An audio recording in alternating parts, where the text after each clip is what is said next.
Chapter 1. The $300 million Empire Purchase. Imagine owning an island. Not a tiny uninhabited patch of sand in the middle of nowhere, but a sprawling 140-square-mile paradise complete with towns, luxury resorts, roads, water utilities, and thousands of residents. For 99.9% of humanity, that sounds like a bizarre fantasy. But in June 2012, for billionaire tech mogul Larry Ellison, it became reality. Larry Ellison, the co-founder and former CEO of Oracle, bought approximately 98% of Lanai, the sixth largest island in Hawaii. The price tag? A staggering $300 million. Overnight, a single private citizen owned nearly an entire Hawaiian island. To understand how staggering this purchase was, you have to understand Lanai's unique history. For decades, Lanai was known as the Pineapple Island. In 1922, James Dole bought the entire island to build the world's largest pineapple plantation, supplying over 75% of the world's pineapple market at its peak. But as agricultural production shifted overseas, the pineapple industry collapsed on the island by the late 1980s.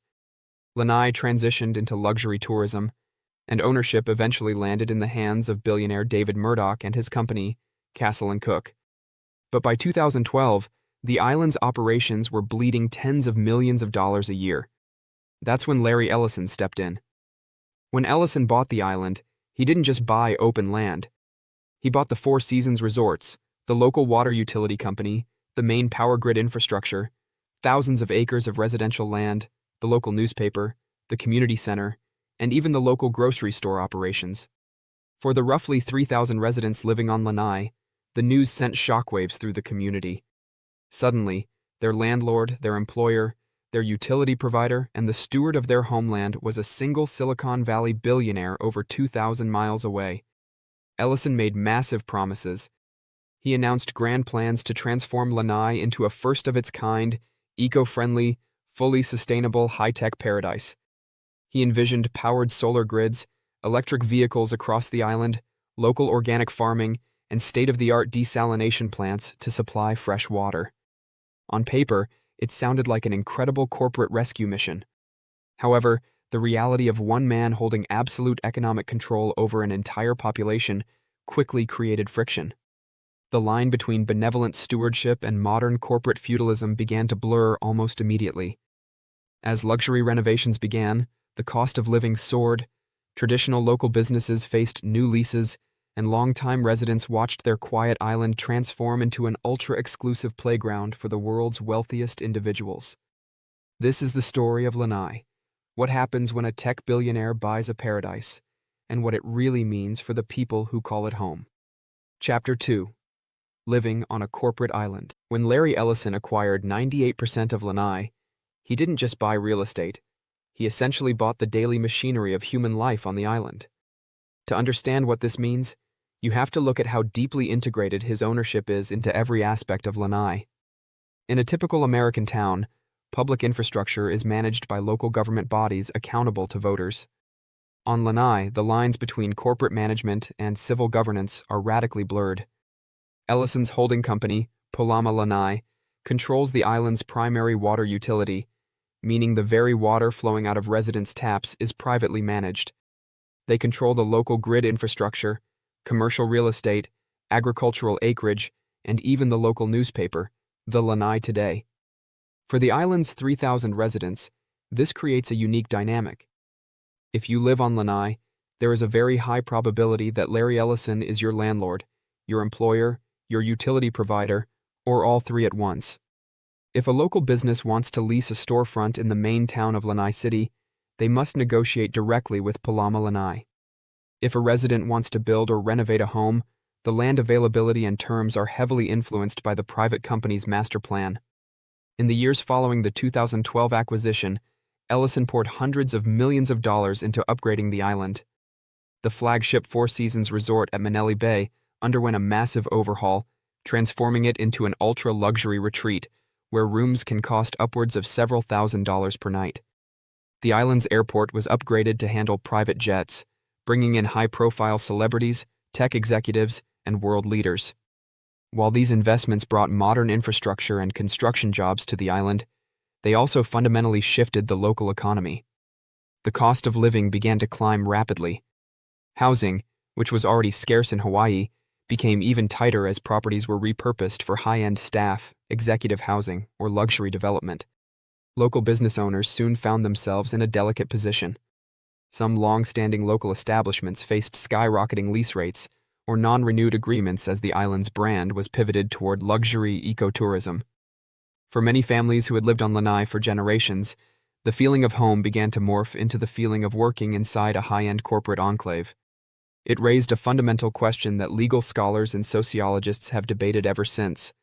What happens to civic autonomy when a single private individual owns nearly every physical asset required to sustain a community? Chapter 3. The Green Paradise Vision versus Reality. When Larry Ellison took over Lanai, his public pitch wasn't just about building luxury resorts, it was about building a prototype for the future of humanity. He framed Lanai as a living laboratory for green innovation, microgrid technology, and sustainable agriculture. At the heart of this vision was Sensei Ag, an indoor hydroponic farming venture Ellison co-founded with physician and author David Agus. The goal was to solve one of Hawaii's biggest vulnerabilities: food security. Because Hawaii imports roughly 80 to 90% of its food, building high-tech, computer-controlled greenhouse farms powered by solar energy was meant to allow Lanai to grow its own produce locally while using a fraction of the water traditional farming requires. Along with advanced agriculture, Ellison outlined plans to convert the island's energy grid away from imported fossil fuels toward 100% solar and wind power, paired with large-scale battery storage. He spoke of turning Lanai into an electric vehicle paradise, where internal combustion engines would eventually be replaced by clean transport options, and water shortages would be solved by solar-powered desalination systems.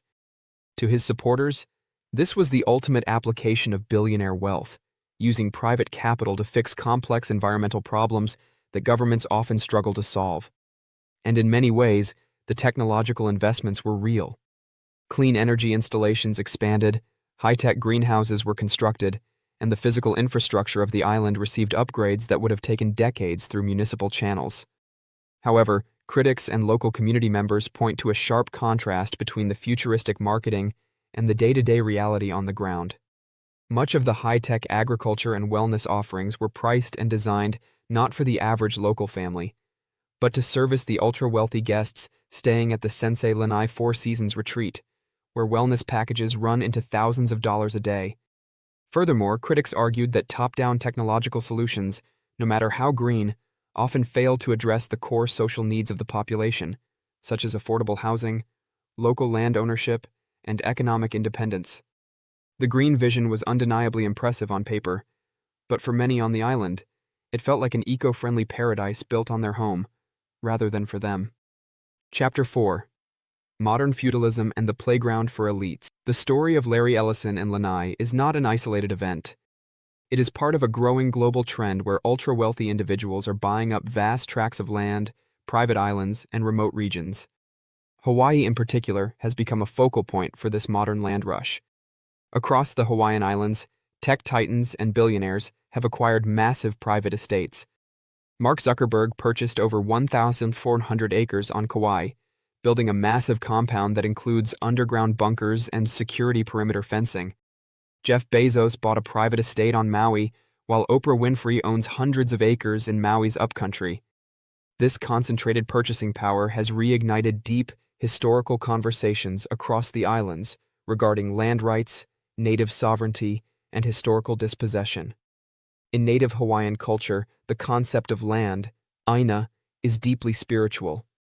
Land is not viewed as a commodity to be bought, sold, or enclosed, but as a living entity that sustains the community in exchange for stewardship and care.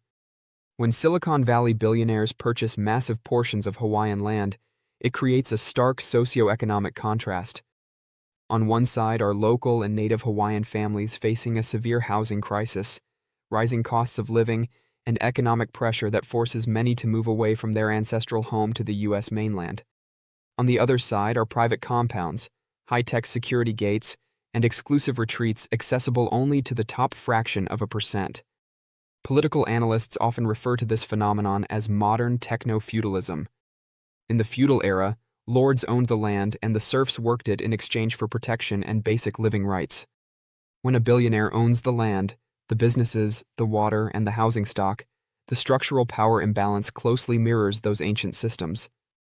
While these buyers argue that private capital preserves open spaces from sprawling commercial development, local activists argue it shifts power entirely out of the hands of the public.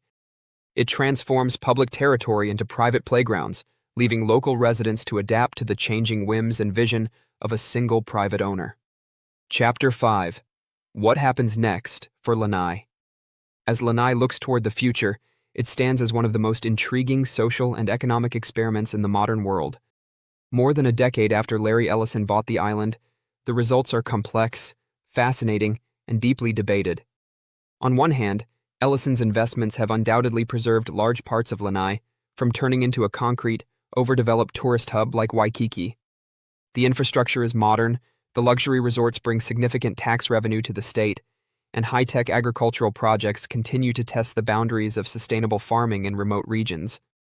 For some residents, having a single wealthy owner who actively invests in maintaining the island is better than letting infrastructure decay under corporate neglect. On the other hand, the core tension remains unresolved. Can a community truly flourish when its survival is tied to the decisions of one billionaire? What happens if priorities shift, or when ownership eventually changes hands again in the future? The lack of local ownership and civic control leaves the long-term destiny of the island in a perpetual state of uncertainty. Lanai serves as a warning and a case study for the rest of the world. As global wealth becomes increasingly concentrated, the buying power of billionaires will continue to stretch beyond luxury yachts and private jets into entire towns, utilities, and communities. The story of Lanai raises a crucial question for our time. Should any single individual be allowed to buy an entire town, an entire island, or an entire community's future? Or should certain public goods, natural resources, and cultural homelands remain permanently in the hands of the people who live there? As the sun sets over the cliffs of Lanai, the answer remains unwritten, and the debate over who really owns paradise is far from over.